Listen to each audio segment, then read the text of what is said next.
नमस्कार, welcome back to our YouTube channel. दोस्तों, आज है 8 अप्रैल 2024 और शिक्षा जगत की तमाम खबरें हम लोग एक नज़र में फिर से देखने वाले हैं। सबसे पहले और सबसे बड़ा इस समय का ज्वलंत मुद्दा बीएड वर्सेस डीएलएड यानी कि बीटीसी में जो बीएड वाले कार्यरत शिक्षक क्लास 1 to 5 में जो कि नियुक्ति पा चुके हैं, उन्हें लेकर आज दिल्ली के सुप्रीम कोर्ट में एक बड़ा ही अहम फैसला है, जो कि बीएड वाले शिक्षकों के लिए आगे का दिशा निर्देश और जीवन शैली को तय करेगा कि वे नौकरी में बने रहेंगे या फिर नौकरी से बाहर निकाल दिए जाएंगे। तो एक कहीं ना कहीं पहली बार ऐसा हो रहा है कि जो भी शिक्षक हैं वो कार्यरत हैं, ज्वाइनिंग के बाद में भी इतनी बड़ी समस्या उनकी नौकरी पर और उनके जीवन पे संकट खड़ा आ चुका है। तो आज बहुत बड़ा मैटर है, इस पे आज फैसला आने वाला है और 99.9% संभावना ऐसी है कि आज इस पे फैसला आ ही जाएगा। आगे है, सत्यापन के लिए नहीं पहुंचे 400 शिक्षक अब होगी कार्रवाई और पदाधिकारी स्कूलों में सिर्फ निरीक्षण ही नहीं करेंगे बल्कि क्लास भी लेंगे। साथ ही साथ डीएलएड विशेष परीक्षा का मूल्यांकन आज से शुरू होने जा रहा है और साथ ही साथ और भी बहुत सारी तमाम शिक्षा जगत से जुड़ी हुई खबरें हम लोग इस वीडियो के माध्यम से देखने वाले हैं। तो आप लोग बिना स्किप किए हुए इस वीडियो को अंत तक जरूर देखें। चलिए, अब देर ना करते हुए हम लोग आगे की तरफ रुख कर लेते हैं। तो केंद्रीय विद्यालय में घटाई गई हर कक्षा की 8-8 सीटें। तो यहाँ पे सीटें घटाई गई हैं। वहीं बिहार के स्कूलों में बात करें, खासकर +2 विद्यालयों में, तो वहाँ पे सीटें नहीं भी भरने की उम्मीद जताई जा रही है कि 100% सीटें नहीं भर पाएंगी। वहीं अगला बात कर लेते हैं, बिहार में देख लीजिए अजीबो-गरीब इस समय खेला हो रहा है। पिछले दिन आपने होली की छुट्टी में भी शिक्षकों को ट्रेनिंग करते हुए देखा था। तो इस समय फिर से ईद में भी शिक्षकों की ट्रेनिंग इमारत-ए-शरिया ने कहा कि इसे आगे किया जाए, लेकिन इसका और हमारे मुख्यमंत्री का बातों का प्रभाव हमारे एसीएस महोदय पर कितना कुछ पड़ता है, आप ये भली बात ही जानते हैं। और हमारे जो मुख्यमंत्री हैं वो क्या पता उनका निर्णय क्या हो चुका है और कैसे वो शिथिल हो गए हैं। जैसे उनके ज़ुबान अगर निकल भी जाते हैं शिक्षकों के लिए तो कुछ कार्रवाई नहीं हो पाती है और हमारे मुख्यमंत्री जी मुखदर्शक और कहीं ना कहीं शक्तिहीन जैसे प्रतीत हो रहे हैं। छोड़िए, अब आगे आते हैं अ, अ, अ, जो कि जुड़ी हुई है एडमिशन से। 9 जून से टेस्ट होगा और 111 से अधिक आईटीआई में होगा एडमिशन। आईटीआई में 32,772 सीटों पर एडमिशन के लिए आवेदन शुरू, 5 मई अंतिम तिथि। आवेदन 7 चरण में होंगे और सामान्य के लिए 750 रुपये इसका फीस भी रखा गया है। आप जाकर इसके ऑफिशियल साइट पे देख सकते हैं।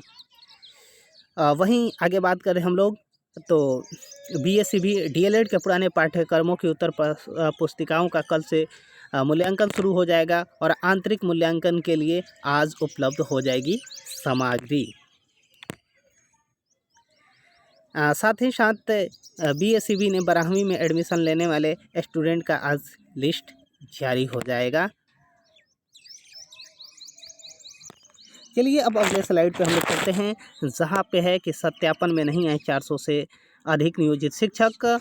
आगे की कार्रवाई के लिए जिलों में भेजी गई है सूची। समान रोल नंबर वालों का होना था सत्यापन। ऐसे में 1205 ऐसे शिक्षकों को विभाग ने पटना बुलाया था उनके डॉक्यूमेंट वेरिफिकेशन के लिए, जिसमें से 400 शिक्षक नहीं पहुँचे हैं। तो सरकार की कहीं ना कहीं संभावनाएँ इन पे और भी ज़्यादा बढ़ गई हैं। आगे है जो कि हमने देख चुका है। वहीं आगे की खबर है कि पिछले साल 22 लाख से अधिक बच्चों के नाम कटे थे। इनमें से 4 लाख ने फिर से नामांकन कराया, बाकी बच्चे वापस नहीं लौटे हैं। सूबे में 18 लाख से अधिक बच्चे डमी या फिर दोहरे नामांकन वाले हैं। विभाग ने माना इन बच्चों के नाम पर नामांकन किया गया था फर्जीवाड़ा। नए सत्र में 1 अप्रैल से नामांकन अभियान पर विशेष सख्ती अपनाई गई है। वहीं नई कक्षा में बच्चों को जानने पर पूर्व नामांकन का आदेश भी दिया है। पूर्वी चंपारण में 1.5 लाख नाम कटे थे, जिनमें से 1,40,000 वापस नहीं आए हैं। वहीं पश्चिम चंपारण की बात करें तो 1,48 नाम कटे थे, जिसमें से 1,36,000 का पता नहीं है। समस्तीपुर में 95,426, जिसमें 70,000 का पता नहीं है। वैशाली में 1,42,967 नाम कटे थे, जिसमें से 1 लाख का पता नहीं है। वहीं दरभंगा का भी स्थिति है कि 96,467 नाम कटे थे, जिसमें 75,000 का कुछ अभी तक पता नहीं है। तो इस पे भी सरकार कहीं ना कहीं काम कर रही है। वहीं अब नियोजित शिक्षकों को विशिष्ट शिक्षक बनने और राजकर्मी का दर्जा प्राप्त करने के लिए जो उन्होंने विशेष परीक्षा दिया है, उससे संबंधित एक खबर है कि 1,87,615 नियोजित शिक्षक बनेंगे राजकर्मी। सॉफ्टवेयर से होगा क्षमता परीक्षा में सफल शिक्षकों को विद्यालय का आवंटन। वहीं रैंडमाइजेशन की प्रक्रिया से होगा चयनित जिलों का आवंटन। राज्य मुख्यालय में होगी नियोजित शिक्षकों की काउंसलिंग। और 15 से 22 अप्रैल तक शहरी क्षेत्रों में सॉफ्टवेयर में रिक्तियों से एंट्री की जाएगी। योगदान की तिथि से आप बन जाएंगे राजकर्मी। स्कूलों में जो आपूर्ति हुई है बेंच डेस्क, उसकी जांच होगी। इसका निर्देश दिए हैं जिला शिक्षा पदाधिकारी। इंटर में सरकारी स्कूलों की सीटें नहीं भरेंगी और 17 लाख करीब सीटें बोर्ड की सूची के अनुसार इंटर में है। मैट्रिक पास उम्मीदवारों की संख्या सिर्फ 13,80,000 के करीब राज्य भर में है। कई विद्यालयों में खाली रह सकती हैं 20 से 30% सीटें। वहीं उच्च माध्यमिक के सभी विषयों के शिक्षक नहीं हैं। इंटर विज्ञान में अधिक दाखिला लेते हैं विद्यार्थी। आगे है केंद्रीय विद्यालय में इस सत्र से नामांकन की सीटें घटी हैं। हर एक विद्यालय में 8-8 सीटें घटी हैं और बिहार में इससे लेकर 49 केवी और 40 के बजाय 32 सीटों पर ही दाखिला होगा। शिक्षकों के तबादला नीति में भी बदलाव किया गया है, जिसे लेकर पीके सिंह जो कि केंद्रीय प्रचार बेली रोड के हैं, उन्होंने क्या कहा है कि केंद्रीय विद्यालय संगठन की ओर से यह निर्णय लिया गया है कि कक्षा 1 और बाल वाटिका में सत्र 2024-25 में 32 सीटों पर ही नामांकन लिया जाएगा। पहले से जिस क्लास में जितने विद्यार्थी पढ़ाई कर रहे थे उनकी संख्या कब नहीं की जाएगी, यानी कि जो इनका भी एडमिशन हो चुका है उनमें कोई कटौती नहीं किया जाएगा, लेकिन आने वाले समय में कटौती की जा रही है इस बार से जो एडमिशन होगा। आगे है कि माध्यमिक शिक्षा के निदेशक ने स्कूलों का किया है निरीक्षण। दीक्षांत समारोह को सफल छात्र छात्राओं के दिए गए मेडल और निर्देशक ने बच्चों को मनोयोग से पढ़ाई करने की दी है नसीहत। साथ ही यह पूर्वानुमान है कि 30 से 40 किलोमीटर की रफ्तार से हवा चलेगी और 3 डिग्री पारा भी नीचे लुढ़केगा। राज्य के 14 जिलों में आज बारिश और ठनका का अलर्ट जारी किया गया है। अधिकतम तापमान में 3.5 डिग्री की गिरावट देखने को मिल सकता है। मौसम का पूर्वानुमान AMI का उपयोग शुरू किया है। मशीन लर्निंग की मदद से मौसम पूर्वानुमान मॉडल से मिलेगा बेहतर परिणाम।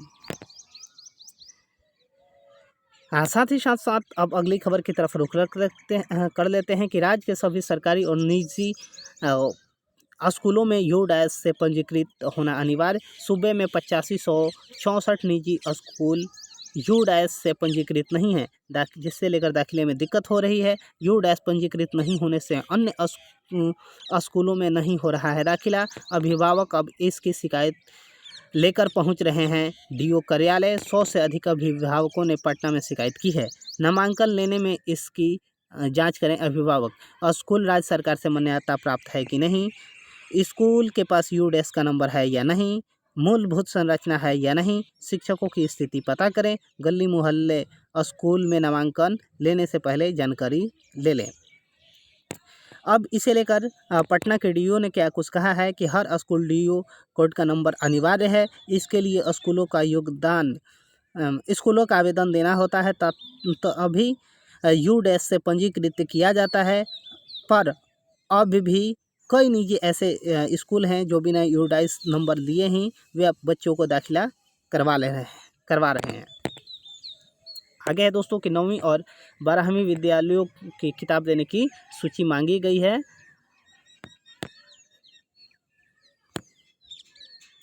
चलिए अब अगली खबर की तरफ हम लोग रुख कर लेते हैं, जिसमें अगला है कि अलग अलग विषय तैयार करने के लिए अध्ययन अनुश्रवण कोषांग को दी गई है जिम्मेदारी। अब पदाधिकारी केवल निरीक्षण ही नहीं करेंगे, कक्षा भी लेंगे और बच्चों में डाली जाएगी अखबार पढ़ने की आदत टीचिंग लर्निंग मटेरियल किट से पढ़ाने के लिए करेंगे प्रेरित। तो दोस्तों, आज की शिक्षा जगत की तमाम खबरें को हमने अलग अलग अखबारों के माध्यम से आप तक पहुंचाने का काम किया है।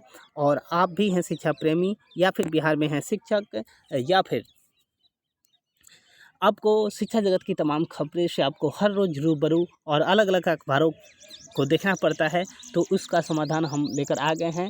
तो प्लीज़ आप लोग इस चैनल पर नए हैं तो चैनल को सब्सक्राइब कर लीजिए, बेल आइकन प्रेस कर लीजिए तथा इस वीडियो को जितने भी शिक्षा प्रेमी हैं उन तक पहुंचाने का काम कीजिए। मिलते हैं अगले वीडियो में, तब तक के लिए थैंक यू, धन्यवाद।